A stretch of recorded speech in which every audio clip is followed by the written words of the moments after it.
India speaks daily को subscribe करें, उसके बेल आइकन को ज़रूर दबाएं यदि आपको इसकी पत्रकारिता पसंद हो। धन्यवाद।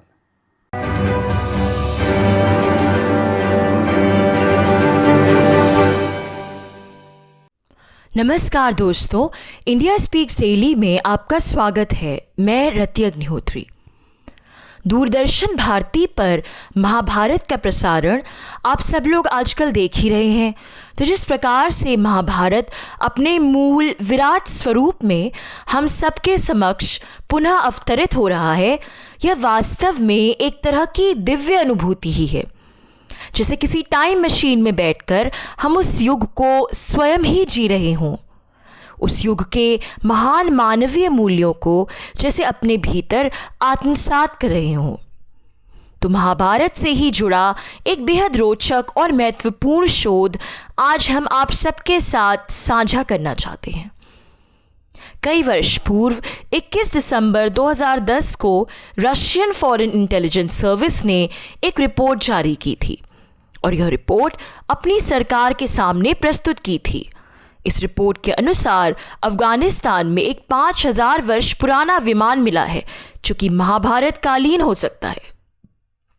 रशियन फॉरेन इंटेलिजेंस की इस बेहद महत्वपूर्ण और हतप्रभ कर देने वाली खबर को कई भारतीय अखबारों ने भी रिपोर्ट किया था। इसके बारे में कई लेख छपे। रिपोर्ट के अनुसार उस महाभारत कालीन विमान को रिपोर्ट छपने के समय के आसपास ही अफगानिस्तान की एक गुफा में पाया गया। माना जाता है कि यह विमान एक टाइम वेल में फंसा हुआ है। ये टाइम वेल एक प्रकार से इसका सुरक्षा चक्र है। अगर कोई भी इस विमान के आसपास जाने की कोशिश करेगा तो टाइम वेल उसे गायब कर देगा, ऐसा माना जाता है। इस टाइम वेल को इलेक्ट्रोमैग्नेटिक शॉकवेव से सुरक्षित क्षेत्र माना जाता है। रशियन फॉरेन इंटेलिजेंस सर्विस की रिपोर्ट में यह भी बताया गया कि इस विमान के आसपास जाने के चक्कर में, इसका रहस्य भेदने के चक्कर में ऐसे कई कमांडो अदृश्य हो गए जिन्होंने गुफा में रखे विमान के पास जाने की चेष्टा की। रिपोर्ट के ही मुताबिक इस विमान का उल्लेख महाभारत सहित अन्य प्राचीन ग्रंथों में भी मिलता है। इसके अलावा रिपोर्ट में यह बताया गया है कि इस विमान में 4 मजबूत पहिए लगे हुए हैं और यह प्रज्वलन हथियारों से सुसज्जित है। इसके इंजन के शुरू होते ही इसमें से बहुत ही तेज प्रकाश की उत्पत्ति होती है। इस विमान द्वारा अन्य घातक हथियारों का भी प्रयोग किया जाता है और जब उन्हें किसी लक्ष्य पर केंद्रित कर प्रक्षेपित किया जाता है तो ये अपनी समस्त शक्ति के साथ उस लक्ष्य को भस्म कर देते हैं। यानी इस रिपोर्ट में दी हुई जानकारी के आधार पर हम सोचने को विवश हो जाते हैं कि यदि वाकई में ही ऐसा कोई महाभारत कालीन विमान अफगानिस्तान की गुफाओं में छुपा है तो उस समय की वॉरफेयर टेक्निक्स यानी युद्ध क्रिया से जुड़ी तकनीकें कितनी समृद्ध रही होंगी। अब इस रिपोर्ट में कही गई बातों को कुछ लोग सच मानते हैं तो कुछ मनगढ़ंत। लेकिन महत्वपूर्ण बात यह है कि रिपोर्ट प्रकाशित होने से लेकर अब तक इसमें जो कुछ भी कहा गया, दुनिया भर का तमाम मीडिया, खासकर कि नॉन मेन स्ट्रीम यानी गैर पारंपरिक मीडिया, उन बातों पर कुछ न कुछ लिख और छाप अवश्य रहा है।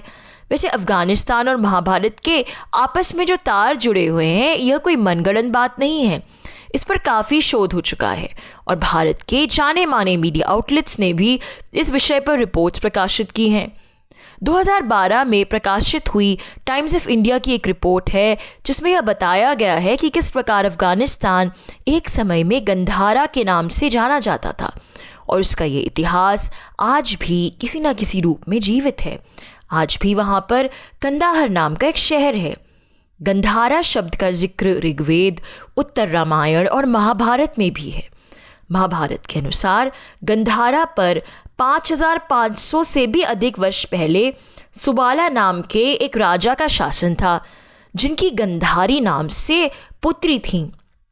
फिर गंधारी के पुत्र कौरव हुए, जैसा कि हम सब जानते हैं।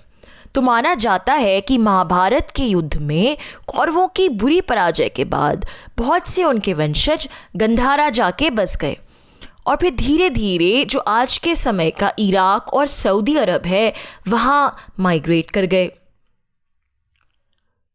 इस बात को लेकर भी कुछ रिपोर्ट्स प्रकाशित हुई कि दिसंबर 2010 में विश्व के समस्त शक्तिशाली देशों के प्रमुखों ने, जो कि उस समय वहाँ के प्रमुख थे, अचानक ही अफगानिस्तान की यात्रा की। यानी बिना किसी औपचारिक मीटिंग की घोषणा किए अचानक ही वे अफगानिस्तान चले गए। इनमें जर्मनी की उस समय की चांसलर एंगेला मार्केल, फ्रांस के उस समय के राष्ट्रपति निकोलस सरकाजी, अमेरिका के उस समय के राष्ट्रपति बराक ओबामा और ब्रिटेन के उस समय के प्रधानमंत्री डेविड कैमरून भी शामिल थे। तो कुछ रिपोर्ट्स इस बात की संभावना प्रस्तुत करती हैं कि इन खुफिया दौरों का कुछ ना कुछ संबंध अफगानिस्तान की गुफा में कैद उस महाभारत कालीन विमान से अवश्य हो सकता है, क्योंकि इससे पहले ये माना जाता है कि उस विमान को देखने गए कई अमेरिकी कमांडो अदृश्य हो गए और रिपोर्ट्स के अनुसार इसी रहस्य का पता लगाने के लिए खुफिया विजिट्स की गईं। हालांकि विश्व मीडिया ने इन दौरों को इस विमान की संभावना से बिल्कुल नहीं जोड़ा, लेकिन बहुत से अंतर्राष्ट्रीय मीडिया रिपोर्ट्स इस बात की पुष्टि ज़रूर करती हैं कि दिसंबर 2010 में ये सभी प्रमुख बिना किसी को बताए, बिना कुछ पूर्व नियोजित किए अचानक ही अफगानिस्तान गए ज़रूर थे। अब इनके दौरों का क्या वाकई में गुफा में छुपे महाभारत कालीन विमान से कोई संबंध था? यदि था तो वो किस प्रकार से था? इस विषय पर तो अभी और शोध की आवश्यकता है। अफगानिस्तान की गुफा में महाभारत कालीन विमान के होने से संबंधित रशियन फॉरेन इंटेलिजेंस सर्विस की रिपोर्ट निश्चित तौर पर हमें इस विषय की गहराई में जाने के लिए प्रेरित करती है। अफगानिस्तान के तार ऐतिहासिक तौर पर तो महाभारत से जुड़ते ही हैं।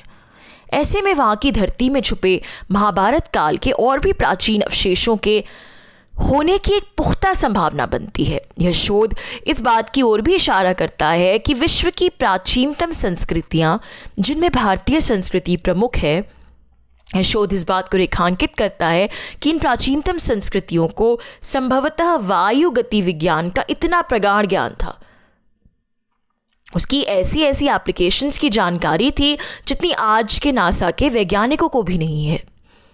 इन पहलुओं पर बहुत से शोध की आवश्यकता है और जो शोध पहले से है उसके पब्लिक स्फीयर यानी सामाजिक क्षेत्र में लोगों के बीच आने की आवश्यकता है, क्योंकि मुख्य धारा का विज्ञान भारत जैसी प्राचीनतम सभ्यताओं की इस प्राचीन विज्ञान संबंधी धरोहर को अक्सर खारिज करता रहता है। इसीलिए इस क्षेत्र में शोध को सरकार द्वारा प्रोत्साहन मिलना चाहिए कि किस प्रकार से हमारे प्राचीनतम ग्रंथ न सिर्फ मानवीय मूल्यों से सराबोर हैं, बल्कि विज्ञान की उपलब्धियों में भी वह समय संभवतः आज के समय से काफ़ी आगे है। धन्यवाद।